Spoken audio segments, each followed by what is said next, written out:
He's from the Vancouver Island, Nanaimo. He's been dealing with Libres, LHON, for a number of years, but he's been a great activist with the blind community and just putting shining bright light on the situation with how to cope with it, with various activities, workshops, and he's worked with CNID, AMI, with different accessible technologies, and he's also an artist by trade, which he takes a different approach to the artwork. He makes all the artwork tactile, so it's, most art galleries, do not touch, but no, his is all tactile, and you have to actually visualize it with your other senses. So I'll give it to Richard, take it away.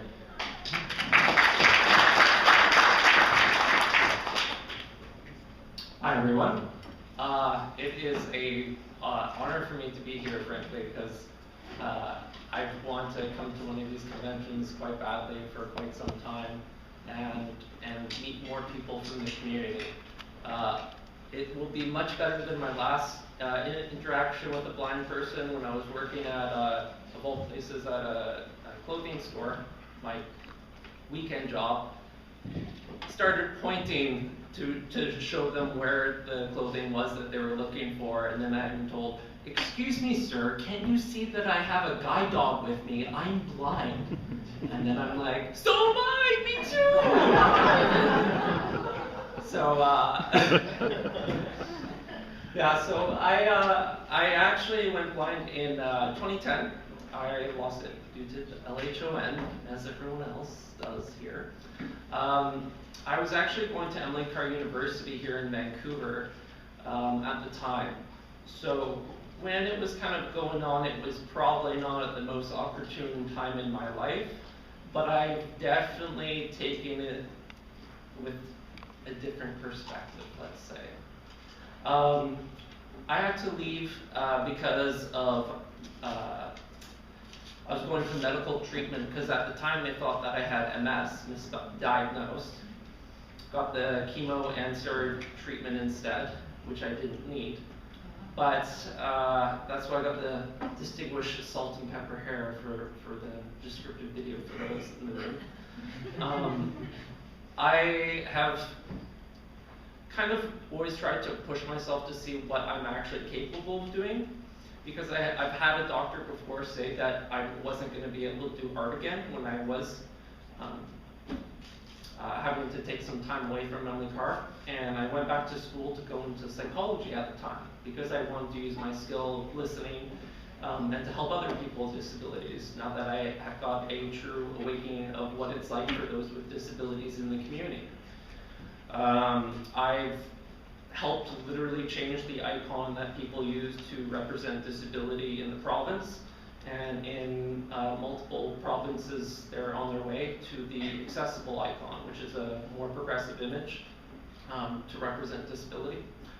And I've been very, very active, just like Brody. I do Brazilian Jiu-Jitsu, so I am Daredevil.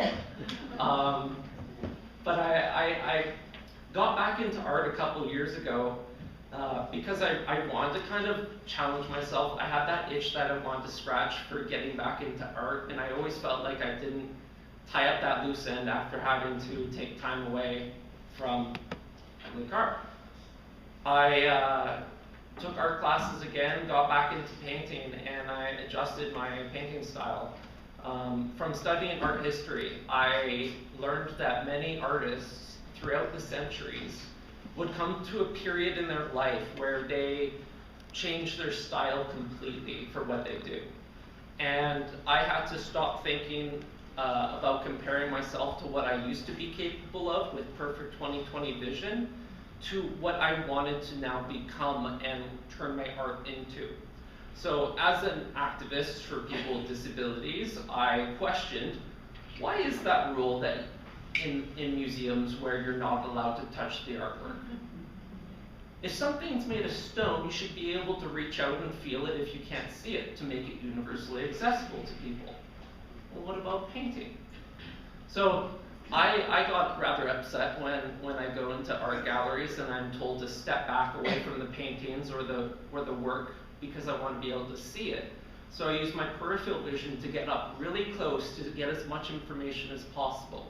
For me, I have to get about 2 to 3 inches, maybe 5 inches away from the canvas to be able to see anything, and that's how I paint.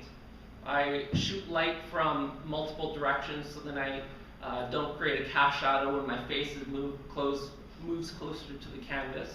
And I want to be able to make artwork that is accessible to other people with disabilities. So in general, I hang my paintings lower so then people in wheelchairs actually have an accessible experience in an art gallery show. Because the thing is, in most galleries, people with disabilities are completely forgotten about. Eye height is not eye height for everyone. It is not standard. There are people with dwarfism, there are people in motorized or manual wheelchairs, and their eye height is quite at a burden if it's at eye height to the most average person, able-bodied person.